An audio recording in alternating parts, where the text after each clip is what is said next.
Paz, queridos, sou o pastor Márcio Budu, da Paróquia das Missões.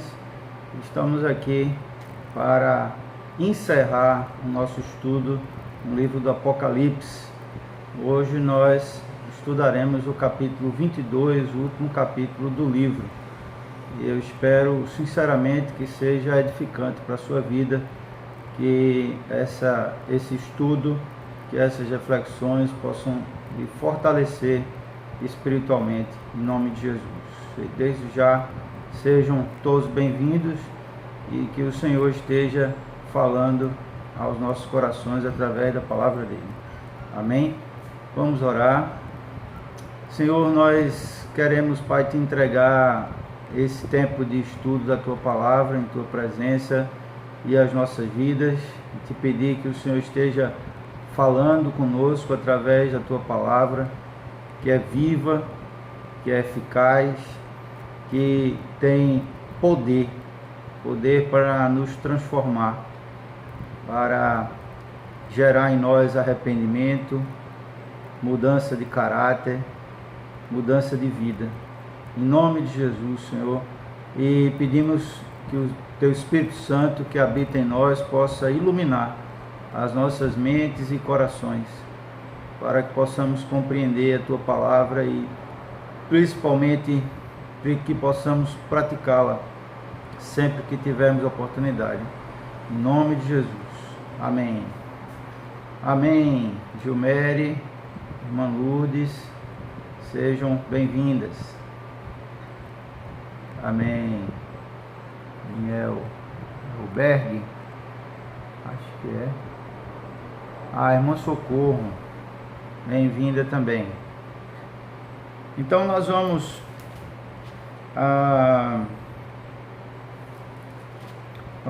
ler e comentar alguns textos, né? No capítulo anterior, capítulo 21, só recapitulando, nós vimos aí a revelação da glória eterna, da Nova Jerusalém, né? Em que o apóstolo João, ele nos diz que está vendo, ele teve uma visão de um novo céu, uma nova terra.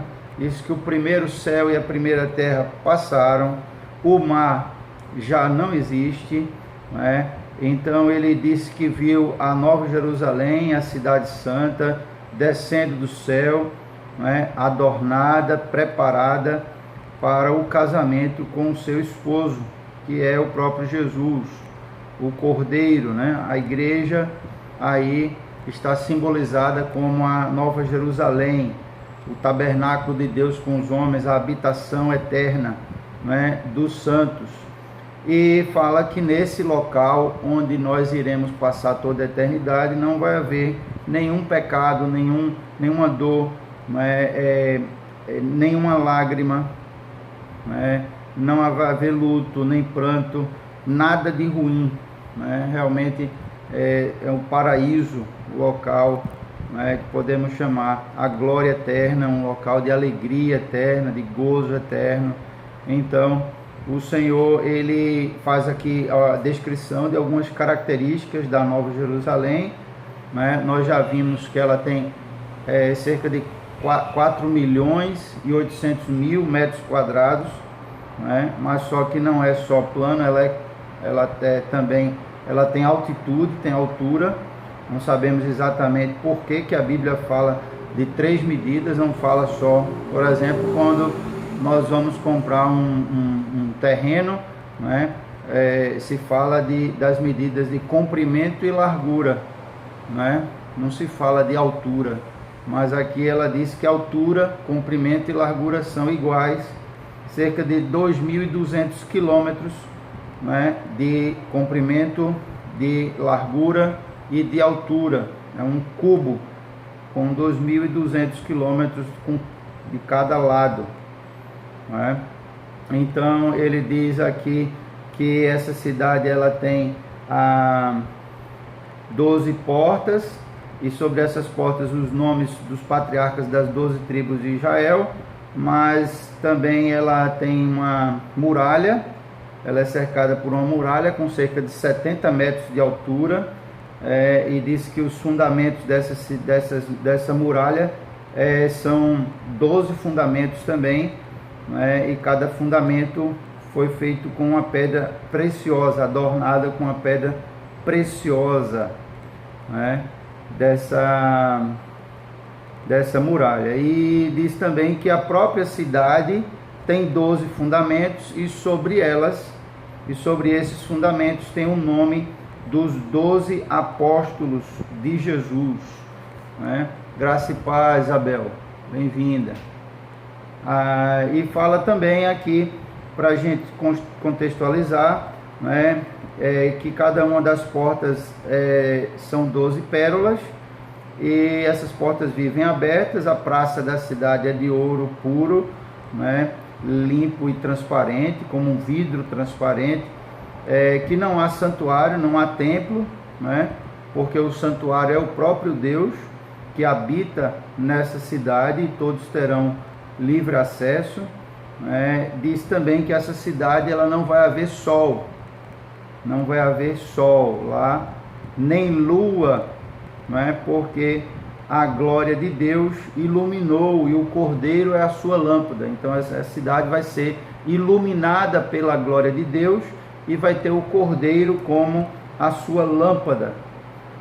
A luz vai ser o próprio Cordeiro, o próprio Jesus. E então ele diz que essas portas estarão sempre abertas, e nessa cidade não vai haver noite. A eternidade é relatado aqui nesse texto de Apocalipse capítulo 21 como um dia sem fim, como um dia eterno, justamente porque não vai haver noite. E porque não vai haver noite, dá a entender que nós não iremos dormir, não vai haver sono, ninguém vai dormir, até porque nós não vamos precisar dormir, como nós já vimos em 1 Coríntios, e era isso que eu queria falar um pouco aqui. 1 Coríntios capítulo 15, versículos, aqui nós já vimos sobre o corpo. 1 Coríntios capítulo 15, ele diz aqui, olha, eu vou ler aqui um texto e a gente comenta rapidamente, só para a gente entender, porque nós vamos receber um corpo espiritual, que é um corpo que não adoece mais, não envelhece, eu não sei com que aparência a gente vai ter, até porque algumas pessoas morreram ainda criança, outros morreram idosos, outros, enfim, mas o fato é que a Bíblia diz que nós vamos ter um outro corpo quando chegarmos lá na glória. Deus vai nos dar um novo corpo, um corpo espiritual, que não adoece, não envelhece, não se deteriora. Ele é um corpo que vai ser o nosso corpo por toda a eternidade. Bem-vinda, Janda. Então, ele diz aqui,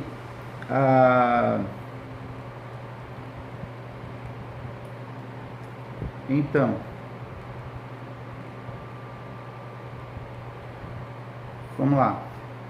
Mas alguém dirá, como ressuscitam os mortos? 1 Coríntios 15, 35. Como ressuscitam os mortos? E que corpo vem? Como é que a gente vai ressuscitar? Qual o corpo que a gente vai ter se o nosso corpo, depois que a gente morre, se deteriora e não existe mais? Insensato, o apóstolo Paulo diz, o que semeias não nasce, se primeiro não morrer. Para nascer precisa morrer. Então ele diz aqui, ele está falando da semente, que a semente precisa morrer para poder nascer. E quando semeias, não semeias corpo que há de ser, mas um simples grão, como o trigo ou qualquer outra semente. Mas Deus lhe dá corpo como lhe aprouve dar a cada uma das sementes o seu corpo apropriado. Nem toda carne é a mesma, porém, uma é a carne dos homens, outra é dos animais, outra é das aves e outra é dos peixes. Ele está falando aí que as carnes são diferentes, os corpos são diferentes. Ele exemplifica aí, e no 40 ele diz também há corpos celestiais e corpos terrestres. Ele está falando que tem corpo celestial e corpo terrestre. Sem dúvida, um é a glória dos celestiais, outro é a glória dos terrestres. Ele está falando que o nosso corpo aqui hoje é um corpo terrestre, mas existe um corpo celestial, que será o nosso corpo que nós iremos receber quando ressuscitarmos para a vida eterna. Então ele diz aqui, um é a glória do sol, outra da lua e outra das estrelas, porque até entre estrela e estrela há diferenças de esplendor. Tem estrelas que são mais brilhantes que a outra. Ele está falando que pela nossa perspectiva daqui da Terra, o sol é que tem o maior brilho, né? A lua menos e as estrelas menos ainda, porque são menores. No caso, as estrelas brilham muito mais do que a lua na realidade, mas ele está falando sobre a nossa perspectiva visual aqui. Então ele diz aqui, pois assim também a ressurreição dos mortos, semeia-se o corpo na corrupção, ressuscita na incorrupção, semeia-se em desonra, ressuscita em glória. Ele está falando, o corpo ele é semeado na corrupção, quer dizer, nós temos uma natureza pecaminosa, nós pecamos e quando morremos como consequência do pecado, porque o salário do pecado é a morte. Então já foi determinado que por causa do pecado nós iríamos morrer.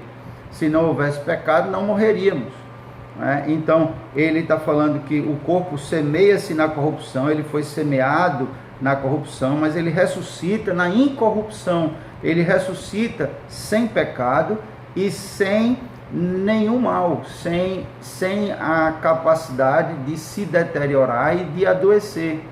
Por isso que é um corpo eterno, né? É um corpo espiritual, consequentemente um corpo eterno que não adoece, que não envelhece, que não se deteriora, né? Então eu vou responder, irmão Lúcio. Deixa eu só concluir aqui. Então ele está dizendo aqui, olha, semeia-se em fraqueza, versículo 43, 1 Coríntios 15, 43, semeia-se em fraqueza, ressuscita-se em poder, semeia-se corpo natural, ressuscita corpo espiritual. Se há corpo natural, há também corpo espiritual. Ele está falando que há corpo natural, que esse corpo natural é um corpo terrestre, mas há também corpo espiritual, que é um corpo celestial, né? E esse corpo celestial, ele é incorruptível, ele não se deteriora, ele não adoece, não envelhece, ele continua o mesmo por toda a eternidade, não é como o nosso corpo aqui, né? Então ele diz aqui, pois assim está escrito, o primeiro homem Adão foi feito alma vivente e o último homem Adão o espírito vivificante. Mas não é o primeiro o espiritual, e sim o natural, e depois o espiritual. Ele está falando que o último Adão, no caso, é Jesus, né? Que veio trazer essa realidade do corpo espiritual, né? O primeiro foi natural, né? E então ele diz, o primeiro homem formado da terra é terrestre, o segundo do céu, porque ele foi fecundado no ventre de Maria, por obra e graça do Espírito Santo. Ele foi uma semente divina que trouxe ele à terra, né? Por isso ele não nasceu com a natureza pecaminosa, né? Ele não tinha pecado, né? Então ele diz aqui, ele foi perfeito. Ele fala aqui, então, como foi o primeiro homem o terreno, tais são também os demais homens terrenos, e como o homem celestial, tais também são os celestiais. E assim como trouxemos a imagem do que é terreno, devemos trazer a imagem do que é celestial. Ele diz, isto afirma, irmãos, que a carne e o sangue não podem herdar o reino de Deus, nem a corrupção herdar a incorrupção. Eis que vos digo, versículo 51, um mistério, nem todos dormiremos, mas transformados seremos todos, num momento, num abrir e fechar de olhos, ao ressoar da última trombeta, a trombeta soará e os mortos ressuscitarão incorruptíveis. Quer dizer, eles vão receber o corpo espiritual que é incorruptível e nós seremos transformados. Os que estiverem vivos serão transformados do corpo corruptível para um corpo incorruptível. Ele diz: porque é necessário que este corpo corruptível se revista da incorruptibilidade e que o corpo mortal se revista da imortalidade. E quando este corpo corruptível se revestir da incorruptibilidade e o que é mortal se revestir da imortalidade, então se cumprirá a palavra que está escrita: tragada foi a morte pela vitória. Onde está a morte, a tua vitória? Onde está a morte, o teu aguilhão? O aguilhão da morte é o pecado, e a força do pecado é a lei. Mas graças a Deus que nos dá a vitória por intermédio de nosso Senhor Jesus Cristo. Portanto, meus irmãos, sede firmes e inabaláveis, e sempre abundantes na obra do Senhor, sabendo que no Senhor o vosso trabalho não é vão. Então era esse texto que eu queria ler e explicar para vocês, né? Porque lá no céu não vai haver noite, vai ser um dia sem fim, é um local que vai ser claro o tempo todo. Isso nos fala também que lá nós não iremos dormir, até porque isso é uma heresia criada pelos adventistas do sétimo dia, que fala sobre o sono da alma, né? Que nós iremos dormir no céu, mas não há nenhuma confirmação bíblica disso não. Eles pegam alguns textos falando em que Jesus fala sobre morte de uma forma ilustrativa, dizendo que ele não morreu, ele está dormindo, né? Mas de fato na Bíblia não fala que lá no céu a gente vai dormir não, até porque lá é um dia sem fim, não tem noite. O próprio Jesus vai ser a luz que vai nos iluminar constantemente, e não há necessidade de dormir, até porque o corpo não é corruptível, ele é incorruptível, né? E o sono é um artifício, né, da própria natureza, criado por Deus, para regenerar as nossas células. E não vai haver essa necessidade disso, até porque a gente não vai ter, né, essa questão de necessidade de regenerar a célula, até porque o corpo não vai adoecer, ele não vai se deteriorar, não vai envelhecer, né? É um corpo espiritual, incorruptível e imortal. Amém? Irmã Lourdes: pastor, tenho uma dúvida. Nem todos, deixa eu ver aqui, nem todos que morrem ressuscitam. Tá. Então, exceto aqueles que irão participar do arrebatamento, que é o que o texto fala aqui, né? Então, os que morreram antes do arrebatamento irão ressuscitar para a vida eterna. E os que estiverem vivos no momento do arrebatamento serão simplesmente transformados. Eles não irão morrer para ressuscitar. Eles, vivos como estarão, eles serão somente transformados. Eles terão uma transformação do corpo. Eles irão perder o seu corpo corruptível, né, mortal, que nós temos, e irão receber um corpo incorruptível e imortal, não é? Que é o corpo em que nós vamos ter por toda a eternidade. Aí o arrebatamento, não entendi, Isabel. Aí se você puder completar a pergunta, eu vou colocar mais alguma coisa. O que é que você está falando que é o arrebatamento? Estou sem entender. Mas enfim, faça a pergunta novamente aí que eu respondo. Então, esse capítulo 22, na verdade, é uma continuação, né? Esse início é uma continuação do 21. E ele está dizendo aqui que nessa cidade, né, versículo 27, nunca mais penetrará coisa alguma contaminada, nem o que pratica abominação e mentira, mas somente os escritos no livro da vida e do Cordeiro. Então me mostrou, aí ele continua falando aí da visão da glória, aqueles que se arrependem. Não entendi. Sobre o quê? Amém, irmã Lourdes. Não entendi, Isabel. Se você puder reformular a pergunta, eu estou sem conseguir entender. Então me mostrou o rio da água da vida, brilhante como cristal, que sai do trono de Deus e do Cordeiro. E esse rio da água da vida é um rio em que o próprio livro do Apocalipse diz que todos aqueles que não usaram a marca da besta, que não adoraram a besta, né, eles irão beber desse rio. E esse rio, ele sai, né, ele é originário de todos que ficaram na terra até o arrebatamento.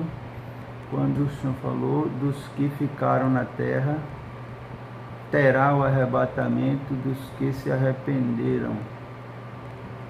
No período do arrebatamento, sim, os que irão participar do arrebatamento são os salvos, né? Os que se arrependeram, exatamente. Os que se arrependeram, os que entregaram a vida a Jesus, se estiverem vivos no período do arrebatamento, são esses que irão participar do arrebatamento. E os que morrerem antes do arrebatamento, estes aí irão ressuscitar, né?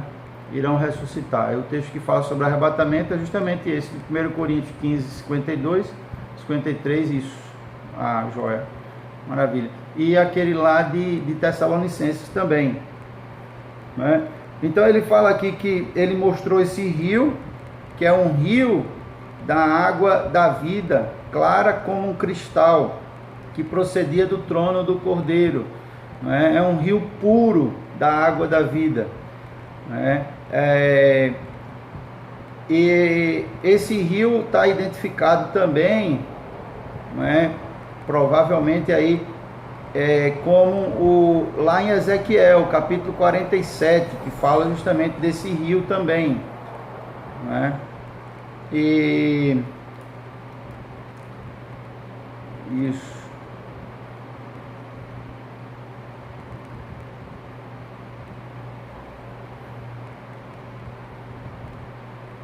Que sai do trono do Cordeiro. E esse rio simboliza aí também bênçãos de Deus, né? Que é a água da vida, quer dizer, são bênçãos de Deus para nós.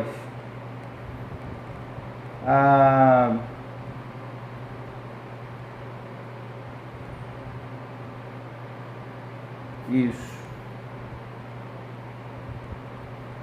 Fala aqui no Salmo 46, 4. Deixa eu verificar aqui. Ezequiel 47.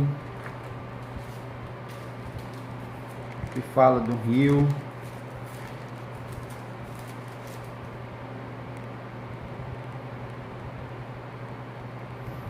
No Salmo 46, verso 4, diz: há um rio cujas correntes alegram a cidade de Deus, o santuário das moradas do Altíssimo. Deus está no meio dela, jamais será abalada. Deus a ajudará desde antemanhã. Falando justamente desse rio. Há um rio cujas correntes alegram a cidade de Deus, o santuário das moradas do Altíssimo. Na novela... eu não estou assistindo essa novela, Gilmere. Deixa eu verificar aqui.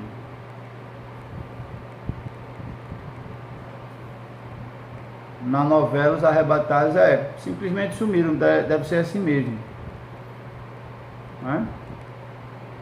Ou serão transformados em um corpo corruptível, no incorruptível, enfim.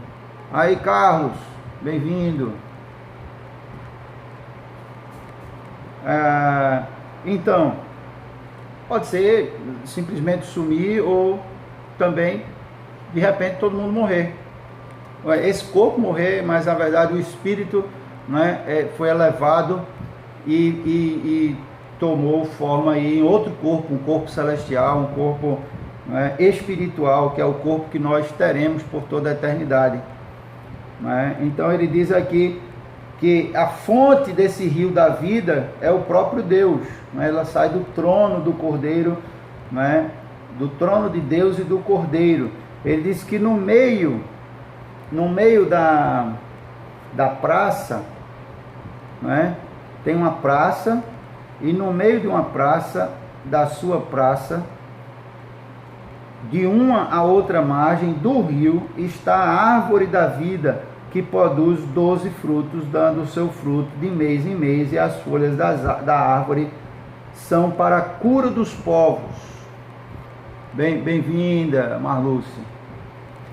Ele está falando aí, olha, do meio da praça, no meio da praça, de uma a outra margem do rio, está a árvore da vida. Que árvore da vida é essa? Eu não sei se vocês lembram, mas a árvore da vida, ela aparece justamente no início e no fim da Bíblia.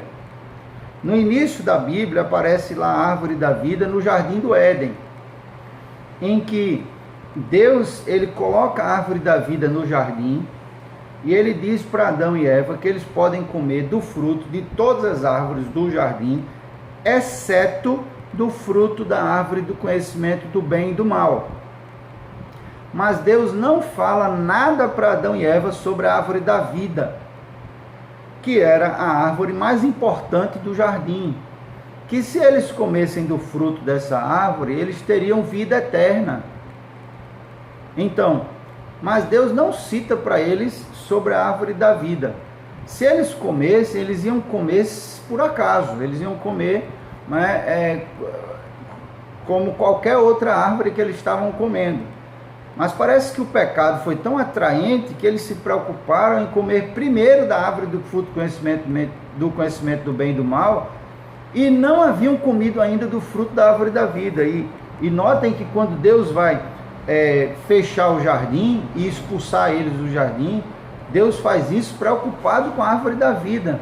Ele diz assim, agora eles serão expulsos do jardim e eu vou colocar guardas nesse jardim para não correr o risco deles comerem da árvore da vida e assim viverem, terem vida eterna. Porque imagina, se a gente tivesse vida eterna e ao mesmo tempo uma vida de pecado, aí realmente a humanidade seria algo catastrófico, seria terrível, se a gente não morresse, tendo a vida de pecado que a gente tem. Então, por exemplo, as penas de uma prisão, por exemplo, no Brasil, que a pena máxima é 30 anos, e a gente imagina que a pessoa tem uma vida aí com saúde até no máximo 70 anos, 80 anos, talvez 90, se tivermos sorte, a pena máxima seria aí 1/3, se considerar 90 anos, seria 1/3 de uma vida total de uma pessoa, contando-se que até 18 anos ninguém pode ser preso, então vamos dizer, seria metade da vida de uma pessoa,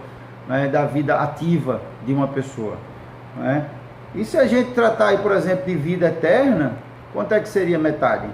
A pena máxima seriam quantos anos? 5.000 anos, 10.000 anos? Imagina, não ia ter cadeia para todo mundo, o mundo ia lotar de gente, que não ia caber, e lotar de coisas malignas também, porque a malignidade não ia ter fim, por conta das pessoas não morrerem. Então Deus não permitiu isso. A eternidade é uma bênção que a gente só vai poder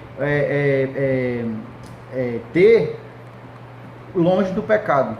Não há eternidade associada a pecado. A eternidade é justamente afastado do pecado, é que nós vamos ter vida eterna no lugar onde não vai haver pecado. Então ele diz que a árvore da vida, essa árvore da vida que justamente que traz a vida eterna, que estava lá no Jardim do Éden, ela produz 12 frutos, diz aqui, que essa árvore ela sugere uma vida em abundância, uma vida abundante, e 12 frutos quer dizer que ela produz tudo que é necessário, tudo que a gente precisa. 12 aí mais uma vez como um número, que é o número das 12 tribos de Israel, o número dos apóstolos, e também o número dos meses dos anos que nós temos. Cada ano tem 12 meses. Essa árvore produz 12 frutos, e o seu fruto de mês em mês, ele está dizendo aí, olha, cada mês é um fruto, quer dizer, não falta vida. Ele está falando que na glória, na Nova Jerusalém, a vida vai ser abundante e constante. Essa árvore ela não seca, ela não murcha, ela está sempre viva, produzindo um fruto cada mês, quer dizer, uma vida nova a cada mês. E as folhas dessas árvores são para a cura das nações. Ele está falando aí, das folhas que essas folhas elas são responsáveis pela saúde, não é? Elas vão gerar saúde, elas são, não é, para a cura das nações, a cura dos povos, não é? Falando dessa árvore da vida que está lá na cidade santa, Nova Jerusalém. E ele diz: nunca mais haverá qualquer maldição, não vai haver mais doença, não vai haver mais pecado, consequentemente não vai haver mais maldição, né? E a maldição pela lei é fruto da desobediência, por isso que Jesus foi maldito, né? Não porque desobedeceu, mas porque assumiu a nossa desobediência, assumiu a culpa da nossa desobediência. Por isso que a Bíblia diz que ele foi considerado maldito, porque maldito é todo aquele que for pendurado no madeiro, né? Ele assumiu a nossa maldição, a consequência dos nossos pecados, né? Mas na Nova Jerusalém não vai haver mais qualquer maldição. Nela estará o trono de Deus e do Cordeiro, e os seus servos o servirão, né? Quer dizer, a própria presença de Deus estará lá o trono de Deus, o trono do Cordeiro, e nós teremos contato pessoal, direto, não é, com o Senhor por toda a eternidade. Então, ele diz aqui: então já não haverá noite, nem precisam eles de luz de candeia, nem de luz do sol, porque o Senhor Deus brilhará sobre eles e reinarão pelos séculos dos séculos. Mais uma vez confirmando aquilo que já tinha sido falado no versículo 25,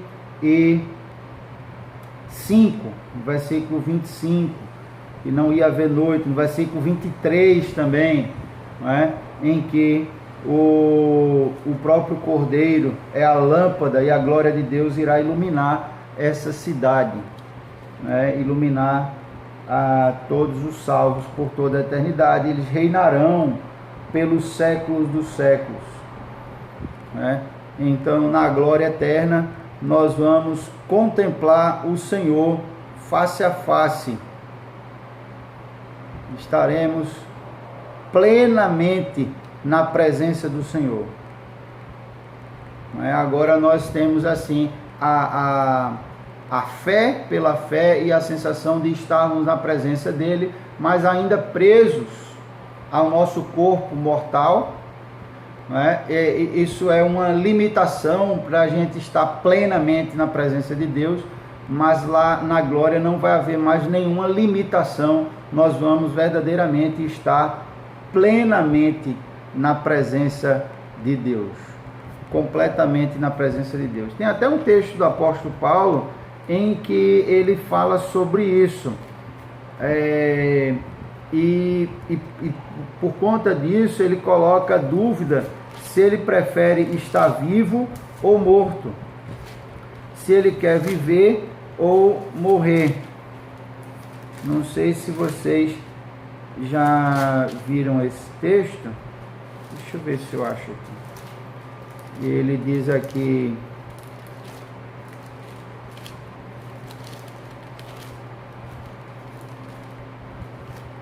eu acho que é aqui em Coríntios.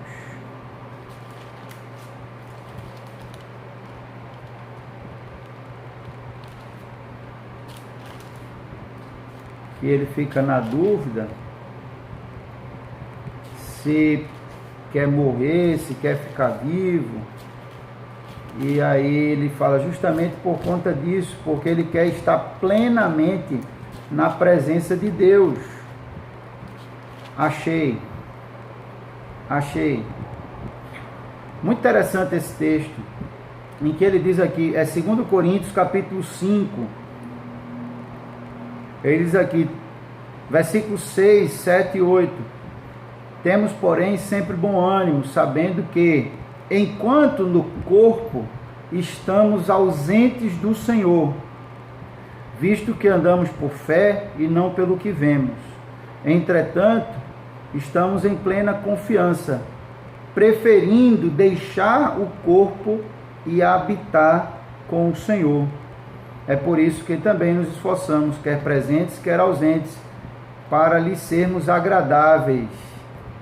Porque importa que todos nós compareçamos perante o tribunal de Cristo, que para que cada um receba segundo o bem ou o mal que tiver feito por meio do corpo. Não é? Então, o que é que ele está dizendo com isso aqui? Enquanto no corpo, quer dizer, enquanto estamos ligados a esse corpo, estamos ausentes do Senhor. Por que ele fala ausentes do Senhor? Porque ainda o nosso corpo nos limita a termos acesso à presença plena de Deus. Então ele disse, pela fé, né, visto que andamos por fé e não pelo que vemos, pela fé cremos na presença de Deus sobre nossa vida. Mas ele diz, entretanto, estamos em plena confiança, preferindo deixar o corpo e habitar com o Senhor. Estão vendo aí esse texto? Olha o que ele diz aqui, por exemplo, no versículo 4, pois na verdade os que estamos neste tabernáculo, quer dizer, ligados a esse corpo terreno, gememos angustiados, não porque queremos ser despidos, não porque queremos morrer, mas revestidos para que o mortal seja absorvido pela vida. Aí ele está falando justamente dessa questão da transformação do corpo corruptível num corpo incorruptível que nós receberemos. Amém? O corpo mortal seja absorvido pela vida. Atos 14, 22, irmão Socorro, deixa eu ver aqui.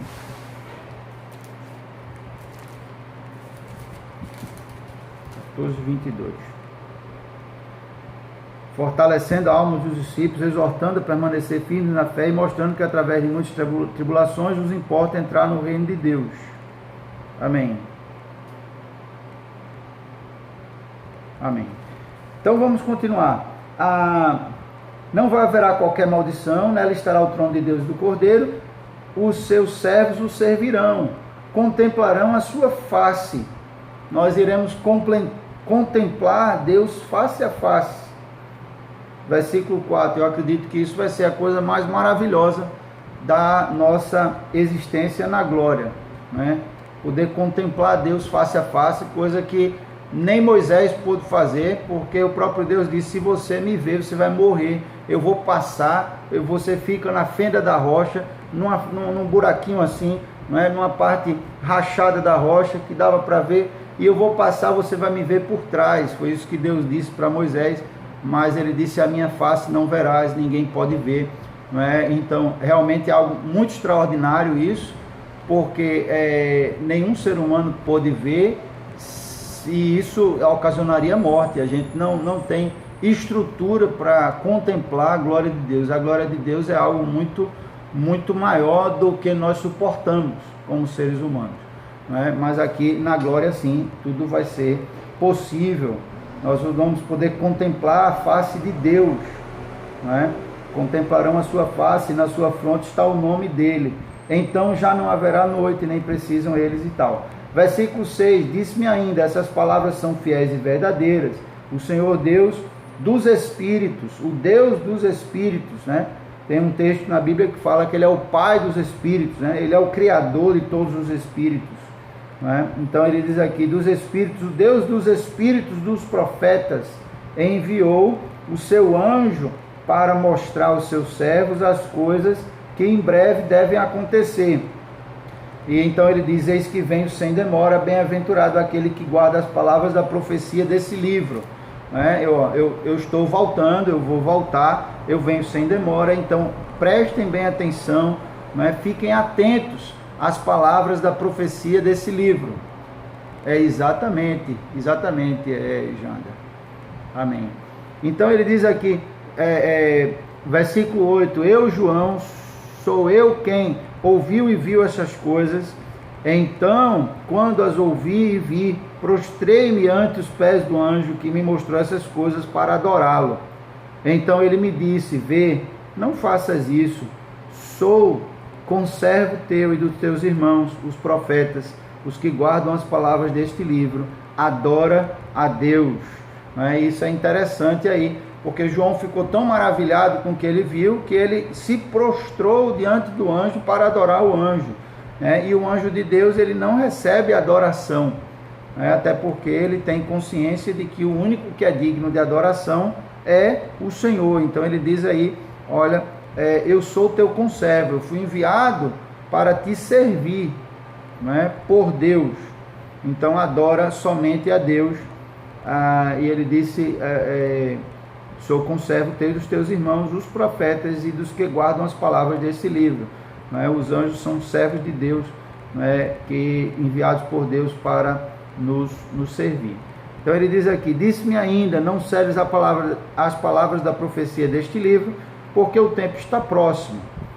Quer dizer, divulgue essas palavras. Essas palavras devem ser divulgadas. Não cele, quer dizer, não feche, não torne-as ocultas. Quer dizer, divulgue o máximo possível as palavras da profecia deste livro, no caso do Apocalipse. Continue o injusto fazendo injustiça, continue o imundo ainda sendo imundo, o justo continue na prática da justiça e o santo continue a santificar-se. Então, deixa eu só ver aqui o comentário do Hernandes.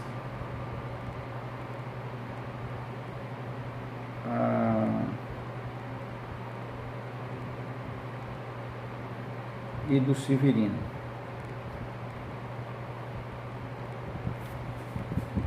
Então,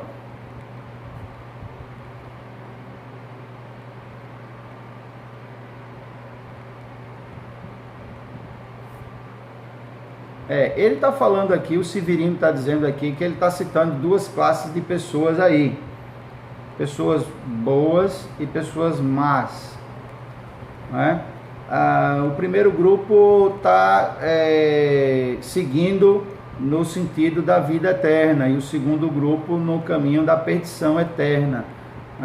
E ele fala aqui, como Jesus citou, o caminho largo da perdição eterna e o caminho estreito da vida eterna. Então, ele está falando aí, é como se fosse o tempo tão escasso que não se pode mais esperar que os homens queiram mudar de mal para o bem. E Deus está pedindo aí uma definição, escolhei hoje a quem servais, citando aí um texto de Deuteronômio. E lá em Malaquias diz que um texto de Josué. E lá em Malaquias fala sobre que Deus faz a diferença entre o justo e o injusto, aquele que serve e o que não serve a Deus. Então é como se ele estivesse dizendo aí, quem quiser continuar na maldade, continue. Quem está numa vida de santificação, santifique-se mais ainda. Essa é uma advertência séria. É como se fosse assim, Deus já chamou a todos ao arrependimento, mas é uma decisão que cabe ao ser humano se arrepender ou não. Ninguém é obrigado. Deixa eu só verificar aqui, versículo 14, o que é que o Hernandes vai falar aqui?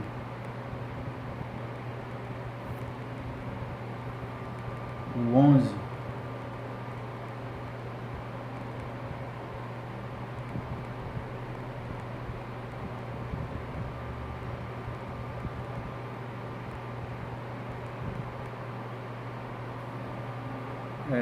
Hernandes não comenta não. O Hernandes não comenta.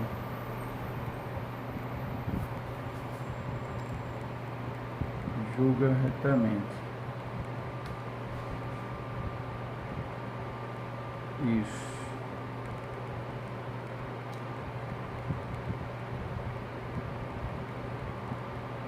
Sim. O Hernandes vai dizer aqui o seguinte.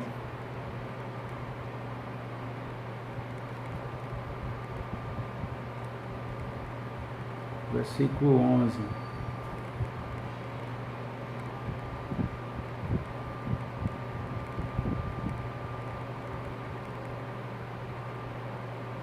Ele está dizendo aqui que não entende que esse texto está incentivando a pessoa, ou que Deus está solicitando para que continuem pecando. Mas essas palavras desse texto dizem que o destino das pessoas no juízo não poderá ser alterado. O que for, será para sempre. Não haverá mais arrependimento, nem apostasia.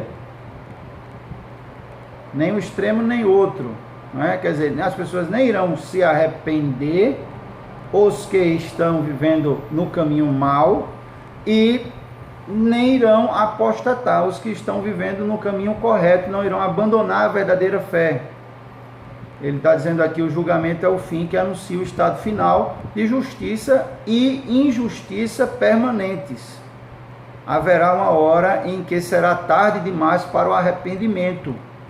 A palavra de Deus está dizendo que as pessoas que se recusaram a ouvir e a obedecer continuarão em seu estado de rebeldia eternamente, enquanto aqueles que receberam vida nova em Cristo terão esta vida eternamente. Deus vai entregar às pessoas o seu próprio estado, né?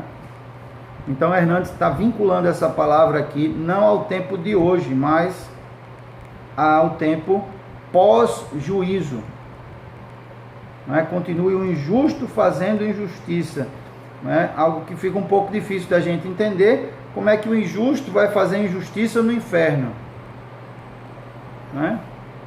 Então, mas é o que o Hernandes está vinculando aqui como um estado final, permanente, que não há como alterar pós-juízo.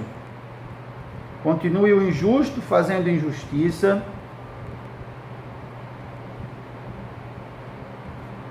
Isso, Janda. Isso mesmo. Continue o injusto fazendo injustiça. Continue o imundo ainda sendo imundo. O justo continue na prática da justiça. E o santo continue a santificar-se. Então, o que dá a entender no texto aqui é que ele está dando uma advertência para nós hoje. Mas aí fica também um pouco difícil a gente entender, porque o texto se torna quase que um incentivo, vamos dizer assim, como se Deus está dizendo assim: quem está errado, continue errado. Continue o injusto fazendo injustiça, continue o imundo ainda sendo imundo, o justo continue na prática da justiça e o santo continue a santificar-se. Então,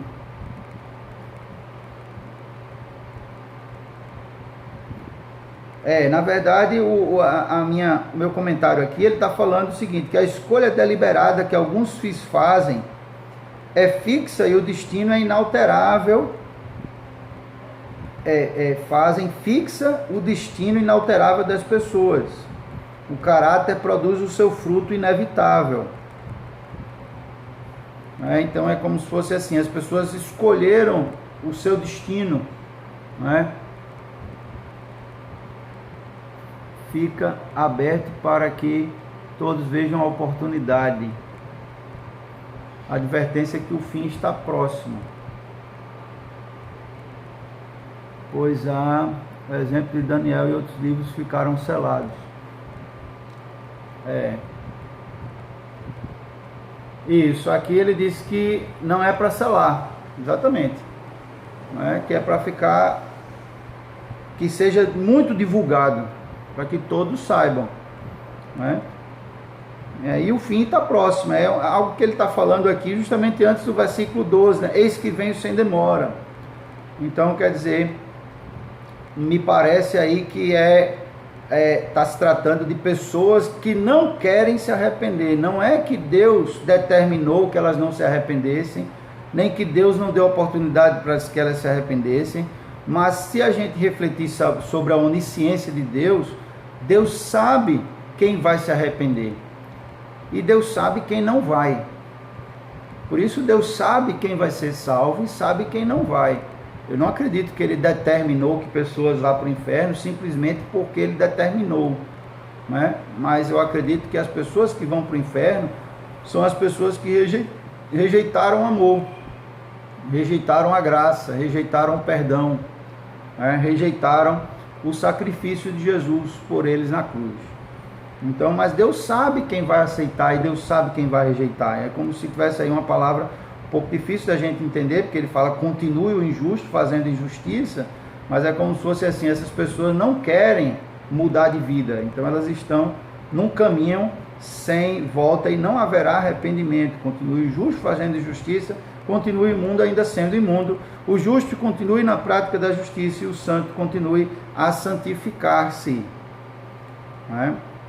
Então, aqui ele diz: eis que venho sem demora, comigo está o galardão que tenho para retribuir a cada um segundo as suas obras. Deixa eu comentar aqui com vocês. Então, todos nós sabemos que o critério para a salvação não são as obras, mas o sacrifício vicário de Cristo. Jesus se sacrificou em nosso lugar e pagou pelos nossos pecados na cruz. Esse é o critério para a salvação, e nós recebemos a salvação de graça, pela graça, né? Nós não compramos salvação com boas obras, mas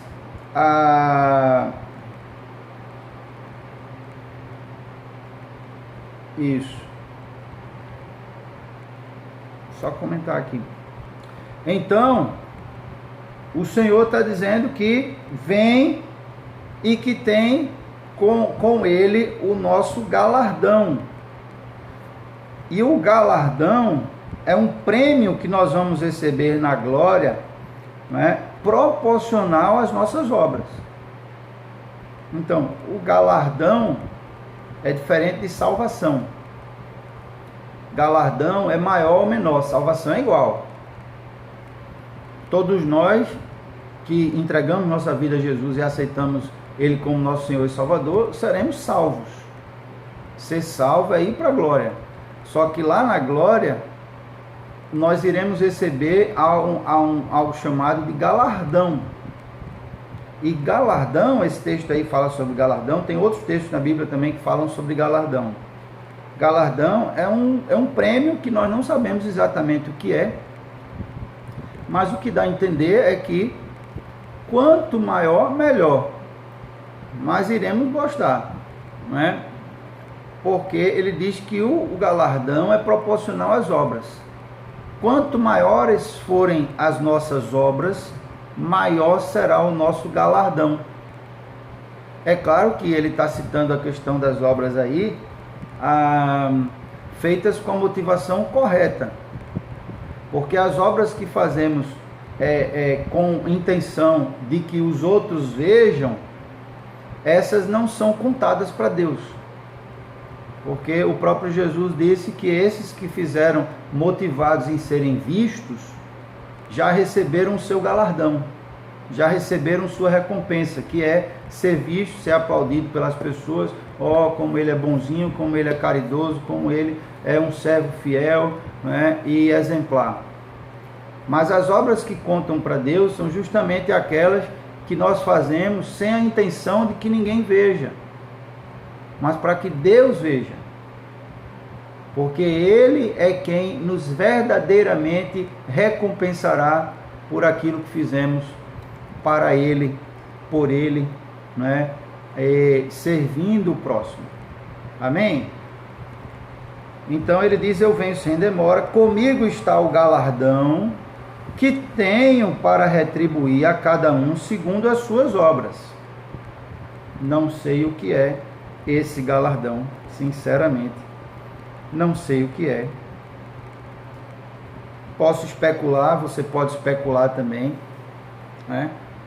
Mas o fato é que lá na glória vai ser tudo maravilhoso, né? Nós vamos morar num lugar onde não vai haver pecado nenhum, né? Então as relações serão perfeitas, todos vão ser amigos íntimos, vamos dizer assim, porque não vai haver pecado, não vai haver falsidade, não vai haver mentira, não vai haver inveja, né? Não vai haver complexo, baixa autoestima, não vai haver nada disso. Então nossas relações serão perfeitas, né? Tudo vai ser maravilhoso, mas tem um ingrediente citado na Bíblia, que é esse tal de galardão, que eu não sei o que é. Tudo que eu disser aí você pode considerar, porque não há como a gente definir exatamente o que é o galardão, mas é um prêmio, é uma retribuição que nos será dada na glória segundo as nossas obras. Quem mais serviu terá um galardão maior. Exatamente, é o que fala lá em Hebreus, irmã Socorro, né? Que o Senhor é galardoador dos que o buscam. Ele vai dar um galardão para aqueles que o buscam, né? Mas a Bíblia relaciona o galardão não somente à busca, mas às obras, né? Por isso que ele diz aqui, para retribuir, um galardão para retribuir a cada um segundo as suas obras. A salvação é pela graça, não por obras, mas o galardão é por obras. E ele diz aqui, eu sou o alfa e o ômega, o primeiro e o último, o princípio e o fim. A gente já comentou sobre isso, né? Ele começa, ele termina, ele tem um controle de toda a história, né? Então nada foge do controle dele. Bem-aventurados aqueles que lavam as suas vestiduras no sangue do Cordeiro, para que lhes assista o direito à árvore da vida e entrarem na cidade pelas portas. Exatamente, a recompensa, Isabel. Muito bem.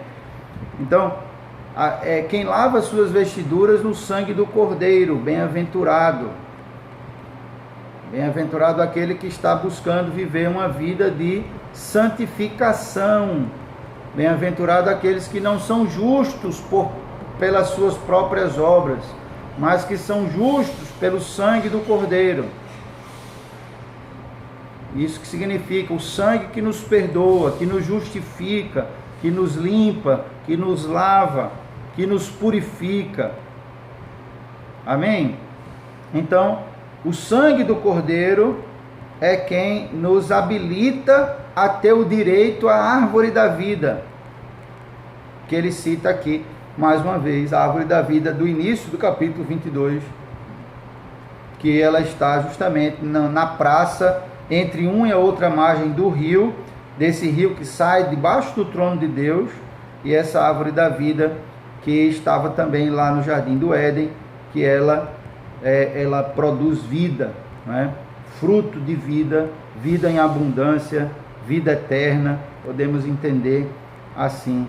Então, e entrem na cidade pelas portas. De fora ficarão os cães, os feiticeiros, os impuros, os assassinos, os idólatras e todo aquele que ama e pratica a mentira.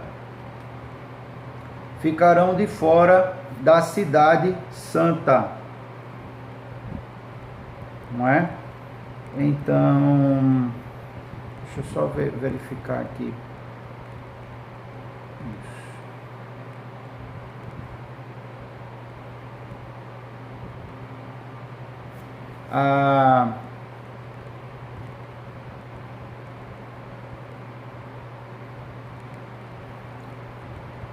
Então, e aí ele fala aí sobre a impiedade, a feitiçaria, a idolatria, perversão, né? Pecados que já foram mencionados, por exemplo, em Apocalipse capítulo 21, versículo 8 e 21, versículo 27.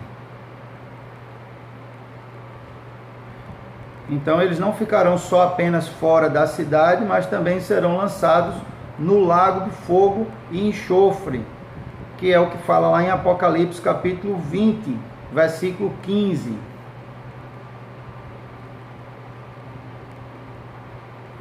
Amém? Ficarão de fora. Aí nós já comentamos sobre isso tudo aí, né? Eu, Jesus, enviei o meu anjo para vos testificar essas coisas às igrejas. Eu sou a raiz e a geração de Davi, a brilhante estrela da manhã. São os nomes de Jesus aí na palavra, né?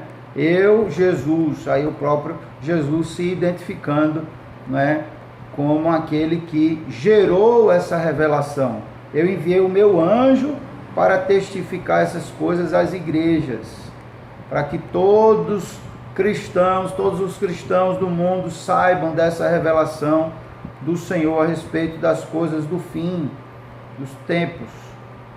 Eu sou a raiz e a geração de Davi. É um dos nomes de Jesus, esse chamado Raiz de Davi, a brilhante estrela da manhã. A brilhante estrela da manhã, que denota aí essa luz, né, que vai nos iluminar lá na glória por toda a eternidade. É o próprio Jesus, a brilhante estrela da manhã, que vai fazer com que a noite morra. Não vai existir mais a noite.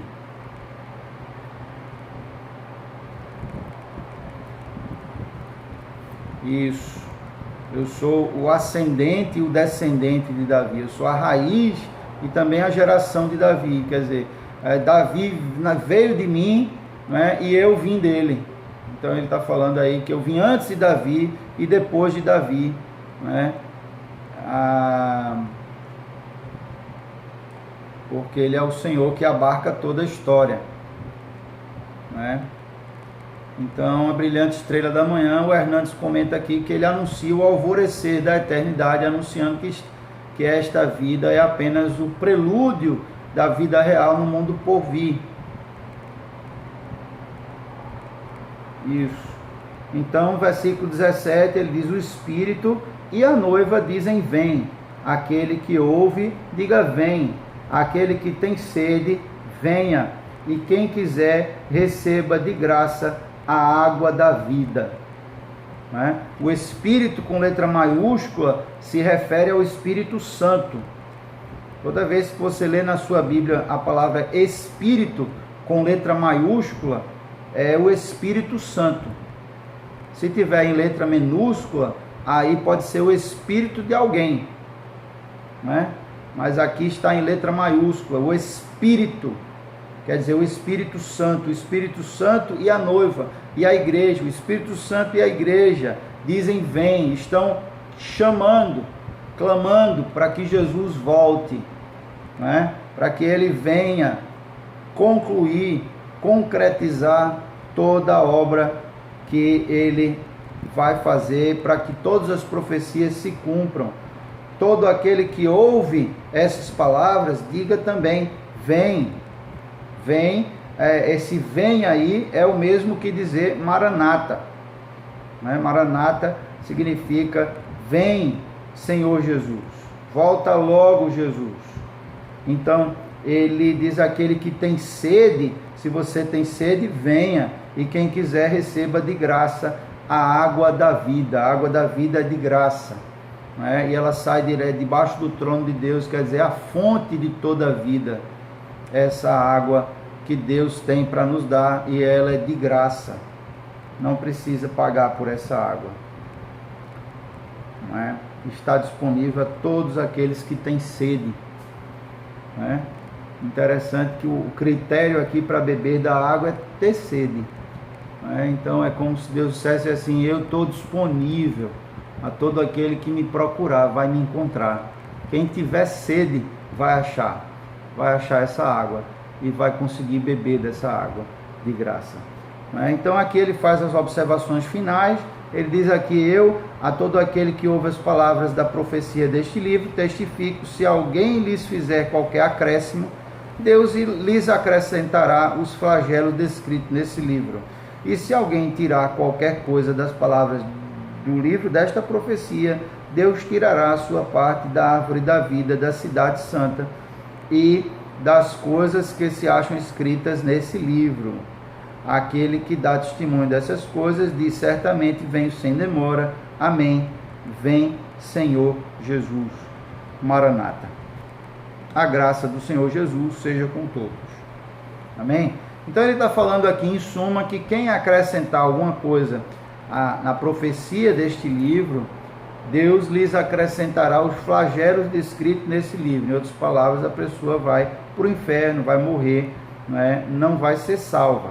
Então ele está falando aqui da seriedade da seriedade das profecias e que essas profecias precisam ser preservadas integralmente para que as pessoas, né, durante os séculos da história da igreja, como até hoje, né, chegou aqui em nossas mãos essas palavras escritas, né, quem teve a responsabilidade de traduzir, né, ou de fazer uma versão mais fácil ou mais difícil, não importa. Ele está falando aqui, faça isso com muito critério, porque se você acrescentar algo que não tem, né, ou tirar alguma coisa que da profecia desse livro, que não pode ser tirado nada, se você tirar, você não vai ser salvo. Se você acrescentar, também você não vai ser salvo. Então ele está falando aqui da seriedade, né, de que as pessoas deveriam tratar esse livro, e não só esse livro, mas a Bíblia como um todo, né, que é revelação de Deus para nós.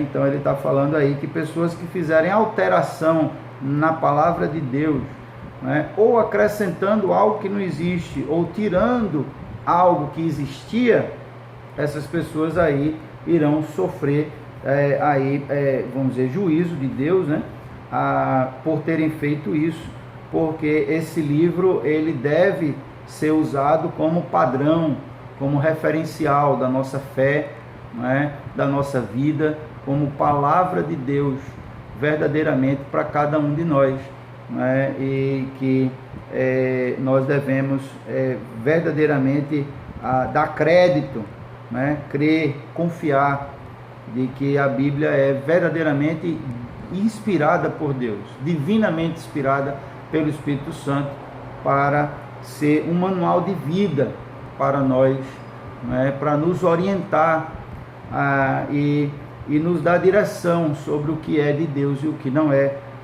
e como devemos viver uma vida segundo a vontade de Deus nesse mundo. Amém? Então, ele fala aí sobre essa questão e ele diz, aquele que dá testemunho dessas coisas, o próprio Jesus, certamente, ele diz, certamente venho sem demora, em outras palavras, eu estou voltando, e só não voltou ainda porque, como disse o apóstolo Pedro, ele quer salvar o maior número possível de pessoas. Por isso ele está esperando o momento chave, o momento certo, para que ele concretizar todas as suas profecias se cumprirem, com o maior número possível de pessoas sendo salvas. Por isso a igreja deve assumir sempre o seu papel, na obra missionária, na obra de evangelização, para que mais e mais pessoas possam se converter, e encontrar o Senhor na sua vida. Logo que passar esse Covid aí, nós vamos retornar com força total, os nossos cursilhos, que tem sido aí um instrumento de Deus maravilhoso na evangelização. E muita gente tem encontrado Jesus através do ministério do cursilho. Então eu creio que Deus vai nos dar tempos maravilhosos, de plantar e de colher, na obra dele, depois que essa pandemia passar. Contando já com todos vocês aí, nesse serviço maravilhoso ao Senhor. Amém? Então, concluímos aqui, ele conclui com a graça, falando a graça do nosso Senhor Jesus estejam com todos. Maranata, vem Senhor Jesus. Ele está falando que nós devemos desejar a volta de Jesus. Volta Jesus, vem Jesus.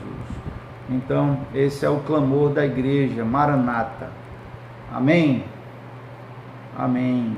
Então concluímos aqui, obrigado pela companhia, participação de vocês. Fico feliz de termos chegado aí até o fim, desse estudo. No YouTube tem quase todos os estudos, acho que está faltando 3, deu um problema no celular, não consegui gravar, mas eu vou depois fazer uma gravação para postar lá no YouTube. Na página da paróquia tem todos também, não é, todos os estudos nossos, eu preciso só nomear, colocar os nomes lá. Então, amém, irmã Socorro. Amém, amém. Eu que agradeço por essa oportunidade, pela companhia de vocês, né, pelas interações que foram também enriquecedores para mim, viu?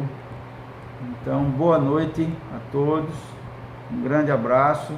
Amanhã, Dia das Mães, né, nós vamos fazer a nossa transmissão, né, em uma mensagem especial às mães, né. Pela primeira vez na história da nossa paróquia, nós não vamos poder comemorar, partilhar esse dia juntos, né, nos vendo, nos abraçando, fazendo uma homenagem especial às mães, que a AME sempre faz, né, mas eu creio que tudo isso vai passar e aí nós vamos retornar à normalidade depois. Mas eu quero transmitir desde já o meu abraço, meus parabéns a todas as mães que são verdadeiras guerreiras, né, que foram escolhidas por Deus para essa missão tão especial de trazer uma vida ao mundo, né, e gerar, né, essa vida no seu ventre, né,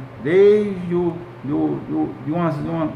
embriãozinho até o nascimento. Isso é algo muito, muito bonito, é algo realmente, é um milagre, né, é uma obra sobrenatural de Deus e impressionante realmente. A maternidade é algo impressionante e eu fico muito feliz e grato a Deus pela minha mãe, né, que é um exemplo para mim, né, e uma pessoa que não poderia ter sido melhor Deus ter escolhido para ser minha mãe, né, pela mãe dos meus filhos também, minha esposa, né, minha sogra, todas as mães da nossa igreja. Deus abençoe grandemente vocês e capacite cada dia mais a serem mães melhores a cada dia, não é? E vivendo e cumprindo com a vontade do Senhor, como nessa missão que Deus deu a cada um. Amém? Deus abençoe. Grande abraço. Paz.